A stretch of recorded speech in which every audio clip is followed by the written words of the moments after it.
I'm Jeremy Shear, and my guest is Frank Schieber, Senior Demand Gen Manager at Core. Frank, it's great to have you on the show. Thanks for having me on, Jeremy. I appreciate it. You're very welcome. So enthrall us with a little anecdote about a memorable marketing moment from your career. Gosh, one of the many memorable marketing moments I've had. I would say the one that really stands out to me was when I was over at PGI just a couple of years ago. We were launching some publication-sponsored webinars to be able to generate marketing qualified leads, and through some really strong targeting, we had predicted about 350 to 500 leads. We had experienced a windfall of 1,600, which Wow. was fantastic. You just don't see those numbers all that often, and that higher percentage. And a lot of it was due to the perfect alignment in terms of, I think, timing, the topic at hand, the fact that we were promoting webinar hosting and technology, and how you engage with others using that, especially during a pandemic environment. But also, I think it was also a strong alignment between the publication and the company itself. And then lastly, I would say their promotion, and then our own promotion to our own database as well. Okay, great. Thanks for sharing that. And now here you are at Core. So tell us about Core. What are you guys all about? We specialize in revenue operations management and payment processing, a platform to be able to do that in a centralized hub manner for local governments, municipalities, and then healthcare systems with two or more hospitals and ambulatory pharmacies. So those are our two big markets right there. Mm-hmm. Now, I know that one of the largely because of the markets that you're dealing in, that your sales teams experience pretty long sales cycles. Yes. Just the nature of the beast. And anyone who's been in sales or just sold anything knows that the longer the cycle goes on, the harder it is. Time is the killer of deals. So what role does your team play in helping to shorten the sales cycle as much as possible, and just enable salespeople along the way as the buyer goes through their journey? Sure. Well, in demand gen, which I think is just a fancy way of saying marketing campaigns and marketing campaign management, I'm focused on two areas of the funnel. One's new lead acquisition. The other is helping move any leads, or whether they're upsells or leads that are already in the funnel that have expressed awareness and interest through the rest of the pipeline. So with that said, my goal is that it's like I like focusing on the brand presence side a lot, because you get to hit various on-site events, webinars, content syndication, working with publications to really put your best foot forward. We're doing a microsite on governing.com right now that we just launched just a few days ago. Things like that. That's very fulfilling to be able to generate those new leads, to be able to enter into your database and start nurturing them. The other side of that argument too is, of course, doing ABM style targeting of those where there's existing account relationships and things like that. And so that's a bit more challenging. A lot of times you're winding up having to do email drip campaigns and just some general outreach, some customer webinars too. Although customer webinars, they're really tough to be able to, unless you have a very large database. It's tough to be able to make that sort of thing work and be able to generate numbers. So it's very, it is a process for sure. Ultimately, there are, with marketing, as much as even the marketing executives want silver bullets, they don't exist. Yeah. You've got to tackle things from a portfolio approach and engage accordingly. Mm-hmm.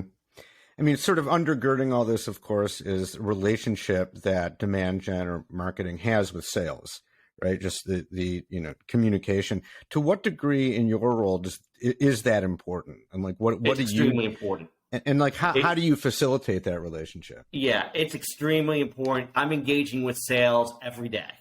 Mm-hmm. In fact, really, since the dawn of my demand generation career, which has been 10 years now, it's been constant engagement with sales to be able to help them generate those leads and nurture them. And the other thing is you really want to pay attention to what they have to say from a knowledge perspective, because they're closest to the street on there. Whereas marketing can be a bit more theoretical and get stuck in that proverbial that proverbial box, so to speak. Mm-hmm. Sales is more practical, applicable, and they may have some insights that marketing just wouldn't have. And so Mm-hmm. you really have to be, I think as a responsible demand generation professional, you really need to listen to what the sales team has to say. Now, Mm-hmm. sometimes they're not always right.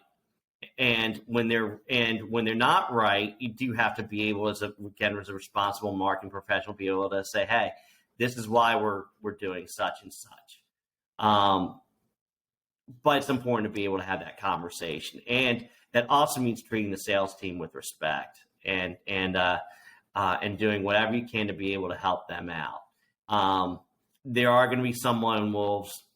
That's just an unfortunate nature of the beast when it comes to dealing with sales. But I'm still of the belief that if you've got a really strong sales team, that team will not only be collaborative, but they'll also recognize the value of the team and be able to aim to lift the team accordingly. Mm-hmm. Interesting. You mentioned treating the sales team with respect. On the one hand, you'd think that would sort of go without saying, right? Everybody should be respectful toward everybody else, but obviously that doesn't always happen. So what does that mean? Like, what does it look like? Like, how do you make sure that your team is respectful towards sales and vice versa? Responsiveness is key. Okay. Responsiveness is key. You can't just leave sales. If sales asks a question, don't leave them hanging out to dry, and don't be the person who says no, I won't do that, or I don't do it. You find someone who's going to be able to help solve the problem. Everything that I do in demand generation, in every role I've ever had, has been collaborative, and it lives and dies by that level of collaboration and that willingness of others to be willing to collaborate. Mm-hmm. And so I'm a big believer in that. Right, 100%. I mean, it's equally important, right, that the respect goes the other way. That the sales team respects marketing and lead gen, the folks who are helping them and enabling them. Sales needs to follow up on leads too and move them down the pipeline, and they also have to be generating leads too. It's mm-hmm. like as I joke around, but it's true. If the role was called closers, being a closer, then that's all you would be doing would be closing. If you're a professional closer, power to you. But the How many Yeah. times have you gone on LinkedIn or Indeed or any other business's private careers page and seen the term sales closer? Right. I can tell you, you never see that, Right. and Right. it's because they're really few and far between, and that's not the reality we live in. Yeah. Good work if you can get it, I guess. Great work if you can get it. Right. Swoop in at the end and close the deal and get all the glory. Yeah. Right. I Yeah. mean, I it mean, comes back to teamwork. I mean, it's yeah. you can't. I mean, it's just there's no if you think you're above the teamwork, best of luck. Mm-hmm. Right. Yeah. 100%. So now I think, and tell me if I'm on the right track, but that the worst part of the sales cycle for anyone in sales, anyone in demand gen, and I guess for marketing too, is that so-called messy middle, right? Where the buyer's kind of in the funnel, but wandering around and getting distracted by this and that, right? What do you guys do specifically in that sort of dreaded zone to help enable sales and to help move prospects along when they're kind of stuck in that gray zone? Couple items. One, we do have a business development representative to help that leader prospect gain some clarity. We do have that. We also have AEs in place also that are they've been in the business forever. That helps too. And then sometimes you just want to sometimes they just need to be on the call with somebody from an eloquent product manager, solution manager, just to be able to say, hey, we can do this, we can't do this, this is why. The key though is eloquent, because there's a lot of folks out there in marketing too that they don't have that sort of humanistic approach to engagement. They can see things very very cut and dried, and lack that sense of rapport that is required to be able to make a conversation easier. Mm-hmm. So it sounds like you're saying you want someone who's good conversationalist, someone who can connect with people on kind of a human level and not make it sound transactional. Communication is everything. It's communication and collaboration. Every conversation, everything that I do, it's a two-way street, and it is either positively received or negatively received or indifferently received. Obviously, I prefer the Right. Positively received. We all do. Yeah. That's just not always the reality. In fact, it's usually mostly not the reality. But you do what you can to make that happen. Mm-hmm. And it seems more and more these days, and you and I were talking about this just before we hit record, that it's so much as just being human. It's you might be in B2B, but you're doing business with other people and just relating to people on a human and personal level. Treat others the way you want to be treated. The golden rule. It's really that simple. One of my strategies that I'm doing at Core is I'm not too hung up about hitting that target audience every week or every 2 weeks. It's more important to me that I have a message that's going to be personalized and relevant. Mm-hmm. Everything else, and that quality will make the difference more than any sort of what time an email was sent or how many emails they get to move the needle. If you're a human being on there, it's gonna have a lot more staying power than just something that was just purely where you're just treated like an output. Mm-hmm. Right. Something that's kind of mass produced, mass generated. People can tell the Yeah. difference between that We and may all something be that's more we may all personal. be interested in the data, but Yeah. ultimately, all every single one of those ones in the 1-0 data set are an actual person, and Yeah. they don't Right. want to be treated like a one. And I mean, the data really matters, right? It can really guide you, point you in the right direction, give you all kinds of Yeah. insights into patterns and behaviors. But at the end of the day, you still do need to connect one on one with people is to actually make a sale, right? Right. Precisely. Yeah. So now going back to the navigating the long sales cycle, I mean, in one way, just simply put, and we've kind of been talking about this all along, it's just nurturing the lead through the whole process, right? Through that messy middle. And that, in a lot of ways, just means staying in touch, right? Staying on their radar, staying top of mind.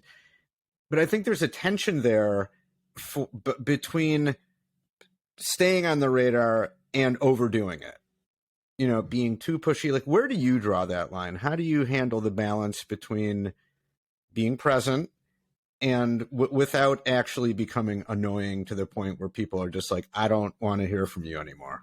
Yeah. Well, it goes back to like put yourself in their shoes. Yeah. It's like we're all. It's not that people don't want to read the stuff. It's just we're all suffering from information overload. Yeah. So, best thing I can do is just is especially if they open up the email, something that's the message is very clear, efficient, easy to read, uh, and and not egotistical, or everything's going to serve a purpose that's going to help them. Otherwise, it's just not. Otherwise, it's just I'm just wasting their time.